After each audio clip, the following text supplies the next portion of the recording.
今天这期节目其实是个意外啊！我本来是在准备另外一个选题，但是当我把收集到的有关的文件、数据和资料放在一起的时候呢，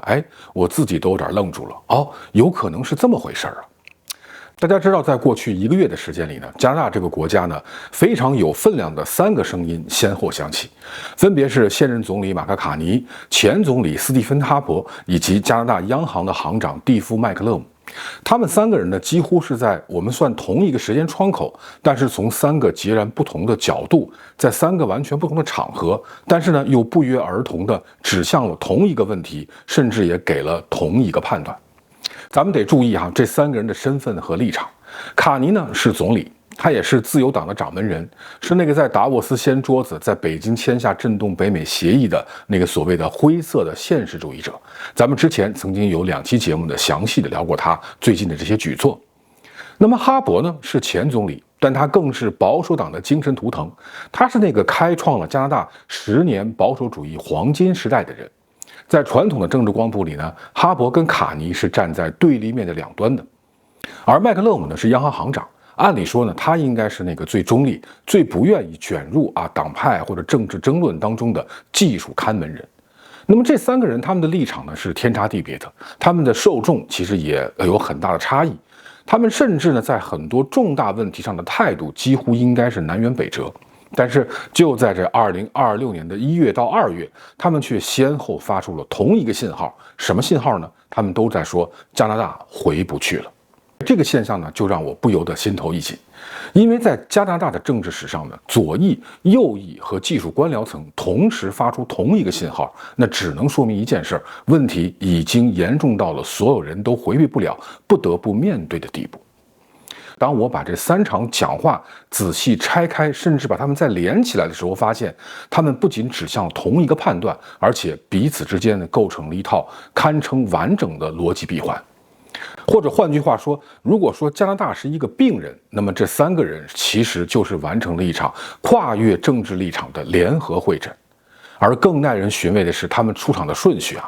在现实当中呢，卡尼是最先出手的，在达沃斯他拿出了手术方案，然后呢是哈珀的跟进，给出了病理报告，最后呢是麦克勒姆，他作为最审慎的那个医生呢，最后才把那个最沉重的诊断书呢公之于众。各位，你们有没有觉得这个顺序有点奇怪是咱们正常的看病流程，那应该是先有诊断，再看病理，最后才决定要不要做手术嘛？但是加拿大这3位大夫的出场顺序呢，恰恰是反过来的，手术已经开始了，然后才公布病理，最后才给你看诊断书。但是这种情况是偶然的吗？我觉得也许它恰恰说明加拿大的病情远比我们这些患者和家属以为的可能要危重得多。也许正是因为病情太重，时间太紧，才不得不一边上手术台，一边才有空跟你解释为什么非得做这个手术不可。那么他们到底分别说了什么呢？那接下来这期节目呢，我就想把这3场讲话呢，按照咱们看病该有的这个顺序，先看诊断，再看病理，最后来研究手术方案为了方便大家去理解我就这么着一个一个的重新拆解，摊在各位面前。当然，我的分析呢，只是一家之言，仅供您参考，也欢迎和您有更多的交流。那么咱们先来看麦克勒姆的这份诊断书这个时间是最近的，也就大约是在2周之前。央行行长麦克勒姆呢，在多伦多的帝国俱乐部呢，进行了一场公开的讲话。那么先跟各位科普一个背景央行行长这个角色在任何国家其实都可能是那个最闷的那个公职人员，他们的职业训练呢，可能就是不说人话。要把所有的判断呢都包裹在一层又一层的技术术语当中，因为央行行长的每一个字儿都可能引发市场的剧烈波动，所以他们也就天然的必须要本能的倾向于模糊、中性，甚至是不表态。但是这一次麦克勒姆可就不一样了，他用了一个极其罕见的，也是极其沉重的措辞。他说，加拿大正在经历的是深层的结构性变革。各位，您可别觉得这就是这几个字的官话在央行的语言体系里边，结构性变革和周期性波动之间的区别可大了。这就好比是医生跟你说你需要做手术，和你回去吃几天药就好了的这样的一个区别。周期性波动意味着什么呢？它意味着经济有高有低，有热有冷，你只要熬一熬，扛一扛过2年它可能自己就会恢复了。这也就是过去几十年咱们加拿大人最熟悉的一种节奏嘛。日子好的时候就多花点，日子差的时候就省着点，反正过2天总会回到那个还不错的状态。但是呢，当央行行长亲口说出结构性变革这几个字的时候，他其实是在告诉所有人，别等了，那个还不错的状态呢不会回来了。过去那个靠买卖房子、靠移民靠美国市场吃饭的加拿大，那个模式呢已经走到头了。那不是暂时走不通，是永久性的走不通了。你不能再指望央行降息调几个参数，政府发钱就能回到从前，因为从前已经死了。那么麦克勒姆呢也解释了这3股正在同时改变加拿大经济底层结构的力量。第一股就是美国贸易保护主义的长期化。注意关键词不是摩擦，不是争端，而是长期化。这个词的潜台词是什么呢？是在告诉你不要再幻想特朗普下台以后一切就能恢复正常。美国对加拿大的这个经济挤压呢，不是某一个总统的心血来潮，它其实是美国自身结构性问题的外溢，是一种新常态。所以加拿大必须从根本上减少对美国单一市场的依赖，否则你永远只能是把脑袋绑在别人的裤腰带上人家一扭屁股，你就得撅着屁股跟着走。那么第2股力量呢，是人工智能对生产力的颠覆性影响。麦克勒姆的判断呢是 AI 不仅仅是一个行业热点，它是一次生产方式的革命。当然，这个结论很多人其实我们已经认同了，也意识到了。但是呢，加拿大如果不能在这一轮浪潮中抓住机会，实现生产力的质的飞跃，那么在人口红利消失之后呢，这个国家将没有任何增长引擎可以依赖。好，那么说到人口红利，这就是第3股力量，就是人口结构的断崖式变化。那么通过数据看呢，我们就知道这个有多吓人在过去20年里呢，加拿大的劳动人口的每年平均增长是1.5%，这个数字本来就不高。但是呢，到了2026年呢，这个数字几乎已经接近于0了。麦克勒姆表示呢，加拿大央行预计未来几年在这个国家的劳动力几乎不会增长。那么这也就意味着经济中的新的消费者和劳动者呢，其实是要面临减少这个问题。那么这种减少也就会极大的降低了加拿大的经济潜力。当然，麦克勒姆也说，这可能也会带来可能是一个好点的消息，就是失业率恐怕不会再往上攀升了，因为人本来已经越来越不够了。但是这种情况在把时间维度稍微放长以后呢，它可能意味着更严重的问题。它意味着不会再有源源不断的年轻人来填补岗位空缺，来去分担养老金的负担，来买你的房子撑住房价。那个靠人多力量大来维持表面繁荣的时代呢，结束了注意，是表面繁荣可能都难以为继了。更让人心里发紧的是麦克勒姆接下来说的那句话，他说如果这些结构性变化没有被正确的应对，那么加拿大将面临的是一个长期的低增长、低工资、住房负担持续恶化的困境。大家想想一个央行行长在公开场合用这种近乎于警告的语气来描述国家的经济前景，这在加拿大历史上是极其罕见的。但是他为什么要这么做呢？为什么要冒着引发市场恐慌的风险，说出这些让所有人都不舒服的话呢？那我想我的判断跟很多人是一样的，麦克勒姆他是在为一场即将到来的痛苦的转型在做社会心理的铺垫，他是在告诉所有加拿大人，你必须得接受接下来的生活和日子会很难。但这个难呢，我们再去探讨到底是谁做错什么了，可能意义不大了，因为整个世界也在变，旧的路走不通了，我们必须走一条新路，而走新路的第一步就是得先承认旧路已经断了。你看，一个从不轻易表态的技术官僚，用他职业生涯中罕见的直白，给加拿大的经济开出了这个诊断书。但可惜的是，这个诊断书就是一张病危通知。那么也先请各位记住这个诊断书的基本内容：结构性变革，而不是周期性波动。旧路已断，必须换道。好，那咱们再往前倒，看看第2份这个病理报告。2026年2月3号晚上，在一场这个晚宴上呢，前总理斯蒂芬·哈珀发表了一场极具分量的讲话。上一期节目里边，其实我就已经提到过，哈珀在这个讲话当中呢，在这个公开场合里，那么对卡尼的最近的一系列的举措呢，其实是表达了高度的肯定。这本身其实就非同寻常，一个保守党的图腾人物在为自由党的政府和总理站台，这在加拿大的政治生态里几乎是违反物理定律的事情。但是今天咱们要说的不是哈勃夸了卡尼这个表面事实，而是他在这个讲话中做了一件更深远、更残酷，但是也更有历史意义的事情，是他亲手给加拿大过去10年的经济政策做了一次深度的解剖，而且写了一份毫不留情的病理报告。哈勃的核心观点是什么呢？他说，加拿大今天面临的困境不能全怪南边的邻居和特朗普，外部的压力当然存在，但是根子上的问题是我们自己这10年来的糟糕决策和路线失败。注意哈，这话是从谁嘴里说出来的？是一个在2006年到2015年执政了将近10年，亲手把加拿大经济带入高速增长期的前总理嘴里说出来的。他所说的这过去10年的失败，指的就是在15年他卸任之后，特鲁多时代那整整10年的政策走向。那么哈勃说的失败到底是失败在哪儿呢？我结合他的讲话和我查阅有关数据呢，给各位翻译成咱们更容易理解的话。那第一个失败就是去资本化，这个词听起来很抽象啊，但它的意思其实很直白。过去10年里，加拿大的企业把越来越少的钱投入到厂房、设备、技术和基础设施上。那有权威的研究机构的数据就显示呢，自2015年以来，加拿大的企业部门的资本存量相对于劳动力几乎没有增长，甚至在多个维度上还出现了人均资本下降的趋势。那么这意味着什么呢？咱们打个简单的比方，你比方说你开着一家这个木工的这个工厂哈，10年前你给工人配的是电锯、数控机床。但是10年过去了，你没有更新设备，工人还在用同样的，甚至已经开始这个要修修补补的这些工具。但是隔壁的美国人呢，已经用上了机器人和 AI 的辅助系统，那你的工人效率相比就一定是越来越低的。但是工资的要求呢，却还在不断上涨。这就是加拿大过去10年发生的事情。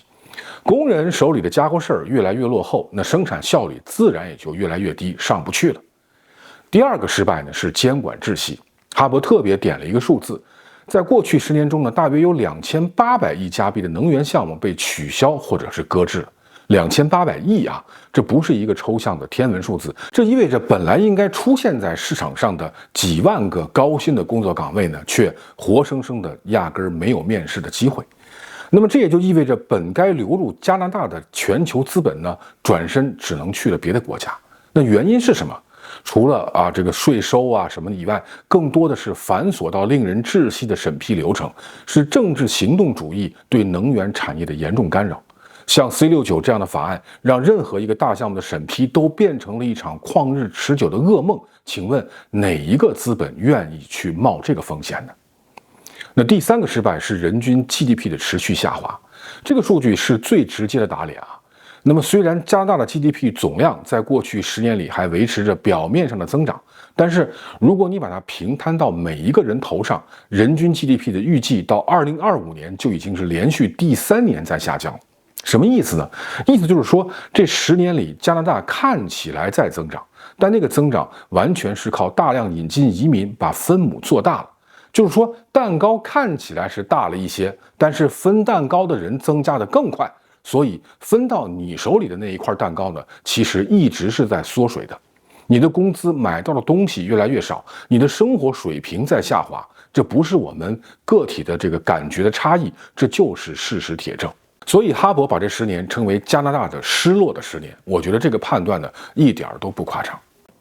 但是请各位注意啊，哈勃说这些话呢，我觉得他绝不仅仅是为了骂骂特鲁多出气。他真正的潜台词是什么呢？我认为他是在告诉卡尼政府，你们现在要搞的那个10000亿加币的这个重建计划，你要搞的那个战略自主方向也许是对的，但是你们必须得清楚的知道，你脚下的这个地基已经被10年的荒废掏空了，你不可能在一片烂地上盖摩天大楼，那你先得把窟窿堵上，先得解决资本投入不足的问题，得先解决监管效率低下的问题。得先把那些被政治正确和意识形态绑架了10年的能源政策松绑，否则你的宏伟蓝图就是空中楼阁。所以哈勃那看似支持卡尼的姿态背后呢，其实暗含着一句极其锋利的话：我认同你的方向，但是我也要确保你得知道，你继承的手里拿着的是一副多么烂的牌。所以这第二份就是哈勃开出的这个病理报告呢，是用一份残酷的深度解剖呢，揭开了加拿大这失落10年的真实面目。资本在逃离，效率在下降，生活水平在萎缩，而这一切的根源和病根是内部的路线错误，而不仅仅是外部的压力。那么现在呢，咱们把这2份诊断书跟病理报告放在一起看。麦克勒姆说旧路已经断了，回不去了，我们必须得换道。而哈勃说旧路为什么断了？是因为这10年来我们自己给自己挖了不少的坑啊。那么一个给了诊断，一个指出了病因。那么问题来了，治疗方案在哪儿呢？吃什么药？手术怎么做？谁来做？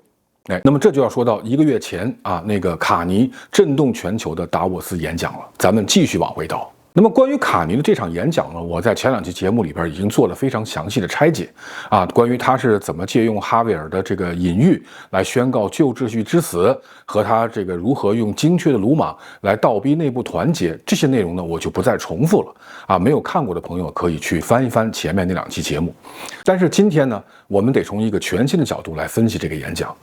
因为我们现在手里有了麦克勒姆的诊断和哈勃的这个病理报告，我们再回头看卡尼在达沃斯说的那些重点的内容，你就会发现，当时看起来好像觉得有点冲动、冒险，甚至有点疯狂的举动，背后其实有一条极其清晰但又极其冷静的逻辑链。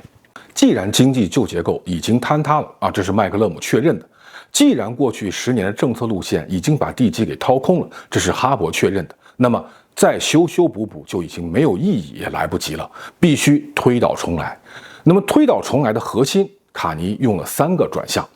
第一个转向是从消费驱动转向投资驱动。过去10年呢，加拿大的增长是高度依赖2样东西：家庭消费和房地产。说白了，就是要靠越来越多的人借钱花钱，靠房价上涨来维持 GDP 数字的好看。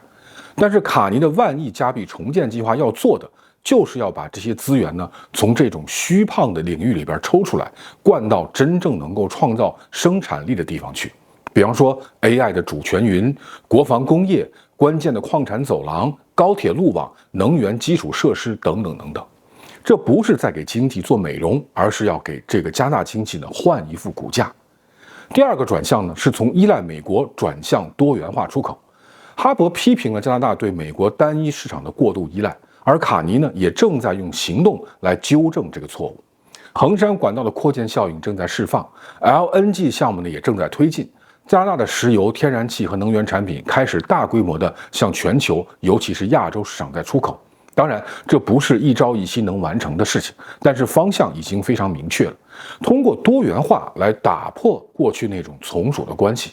他在北京签的那份协议，就是这个大逻辑里边重要的一步棋。第3个转向是从靠人口堆量转向靠技术提质。麦克勒姆说，劳动力增长已经近乎停滞，那么未来的增长靠什么？卡尼的答案是靠 AI 的商业化落地。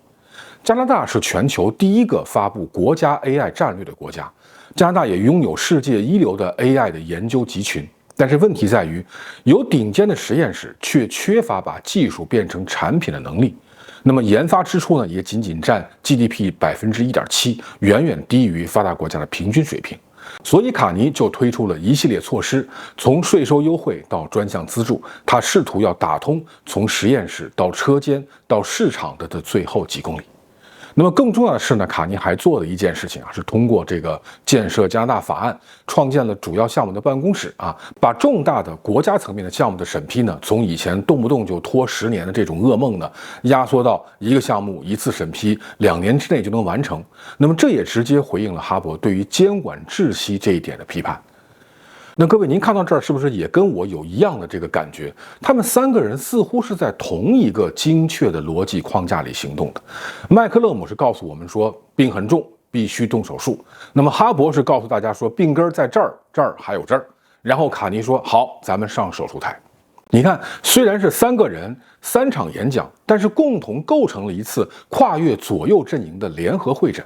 就这么着，在2026年的年初悄然完成了。而这场会诊指向的那个共同结论，就是我在节目开头说的那个意思，是一个秘密共识。什么共识？就是说加拿大这个国家正在从一个卖资源、卖房子、靠邻居罩着过日子的老模式呢，被迫但也是主动的要转向一个搞工业搞技术、自己给自己当家做主的新模式。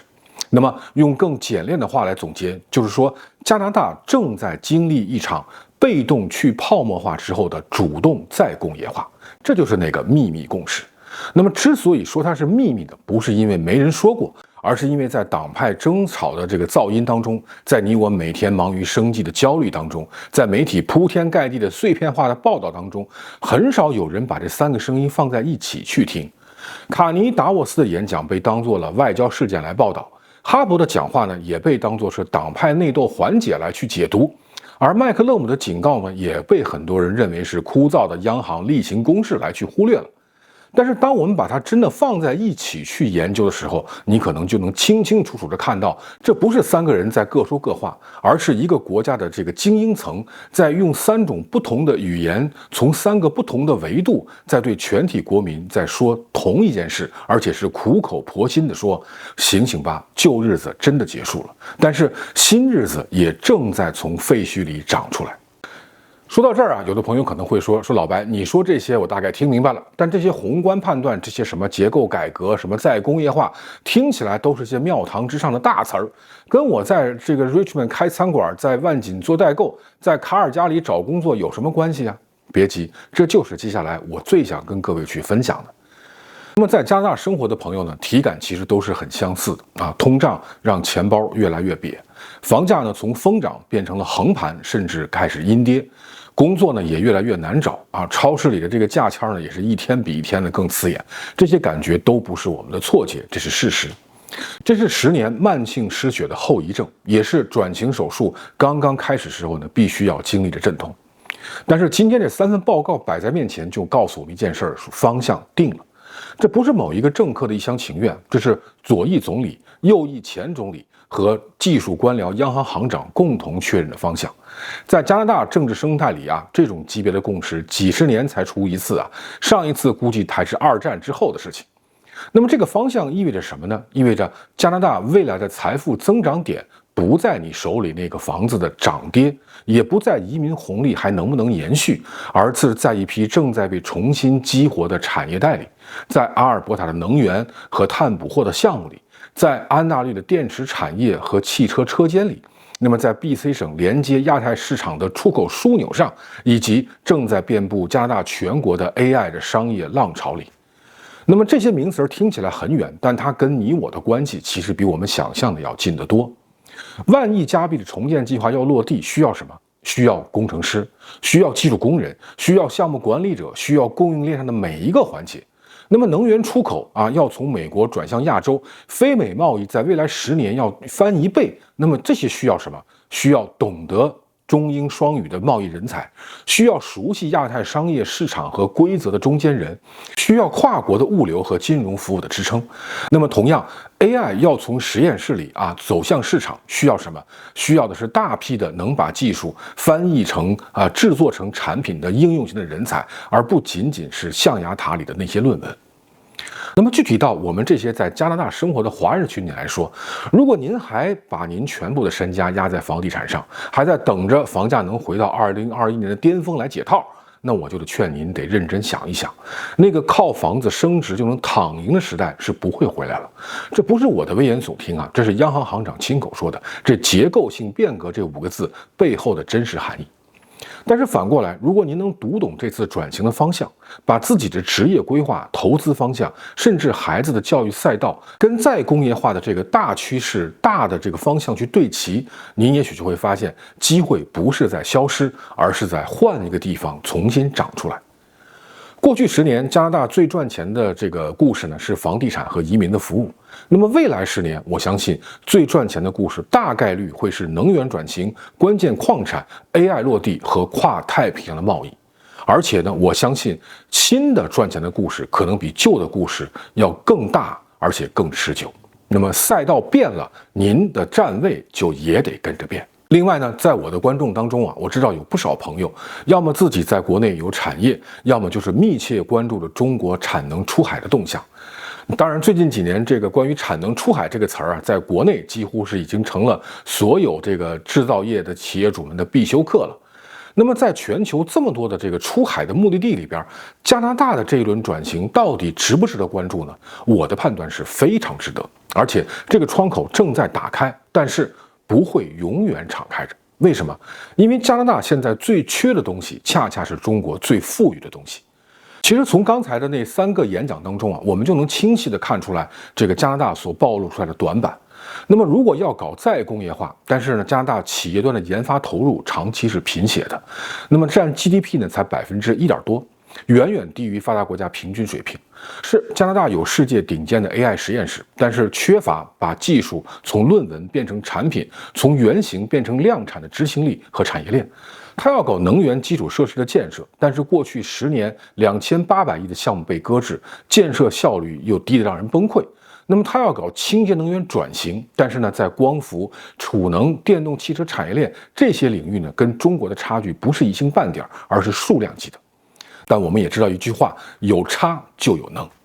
更关键的一点啊，加拿大是美墨加协定的成员国在当前全球这个关税壁垒越筑越高的大环境下，能通过加拿大进入最大的北美市场，可能是为数不多的，而且还是合规框架内的这个优秀通道之一。那么卡尼在北京签那份协议用电动车的配额换农产品关税大幅削减，就已经非常清楚地释放了一个信号，加拿大不会像华盛顿希望的那样把对华的大门彻底封死。相反呢，它正在有选择的、有策略的逐步打开关键领域的一些合作空间。但是呢，在看到机会的同时，我也必须要提醒所有关注加拿大产业投资机会的朋友一个很现实的问题：这个窗口是有时效性的。加拿大现在之所以愿意在某些领域对中国产能敞开大门不是因为它突然跟中国变得特别友好了，而是因为它正处在转型的阵痛之中，它急需外部产能、技术和资本来加速自己的再工业化的进程。这不是一个意识形态驱动的友好。那么一旦加拿大完成了基本的产业重建，一旦它自己的本土供应链站稳了脚跟，或者一旦地缘政治的风向再次急转，比如这个库斯马协议在2026年审查中出了什么变数，那么这扇门随时可能收窄，甚至会关上。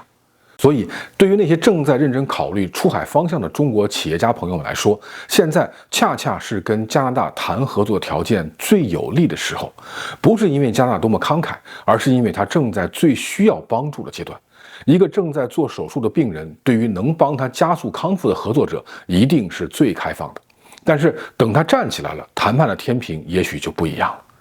当然，出海从来不是一件简单的事儿，里边肯定有无数的这个风险政策风险、文化差异、合规门槛、地缘博弈等等等等的各种不确定性，这些也都是真实的挑战。但是，如果您能在这个特殊的窗口期内找准加拿大最迫切需要填补的那些产业缺口，把自己的产能优势跟它的再工业化需求精准去对接，那么你获得的不仅仅是一个新市场，而是一个进入整个北美乃至全球经济体系的一个战略支点。那么这个机会当然值得每一个认真思考出海路径的中国企业家花时间去好好研究。说到最后我想从那些数据和分析中呢，再次抽身出来，跟几位再说几句心里话。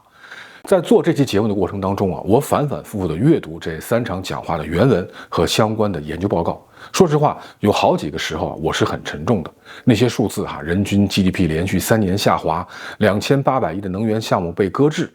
研发投入长期贫血，劳动力增长几乎要归零，这每一个拎出来都足够让人心里发堵。但是当我最终把这3份演讲拼合在一起的时候呢，我心里最强烈的感受不是绝望，而是一种复杂的、带着一种酸涩的，但是确确实实又存在的希望。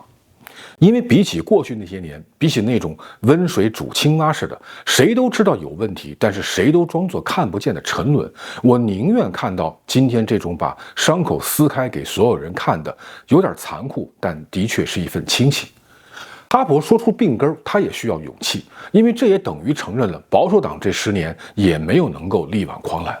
那么麦克勒姆说出诊断，他也需要勇气，因为央行行长的职业本能就应该是要为这个国家去兜底。卡尼拿出那个手术方案就需要有更大的勇气，因为他知道这台手术呢风险重重，但是只许胜不许败。当然，我们每一个人都可以去质疑这些方案的细节，你可以担心手术的风险，你可以怀疑这个病人能不能扛得住，时间还有没有，这些担忧都是合理的，我自己也一样。但是有一点我是确信的，一个敢于直面自己问题的国家，远比一个粉饰太平的国家要有前途。转型期的阵痛啊，对我们普通人来说，从来不是一个抽象的经济学概念，因为它是加油站里跳动的数字，是超市货架上让你犹豫的标签，是你的孩子问你说：“爸，我们还能住在这儿的时候，你心里可能那一瞬间的沉默。”这些，我相信在座的很多朋友们也都经历过。但是在今天做完这个节目之后呢，我有了一个比以前更清晰的认知。过去我看到的更多是碎片，某个政策的失败，某个数字的下滑，某个政客的愚蠢或者是冒险。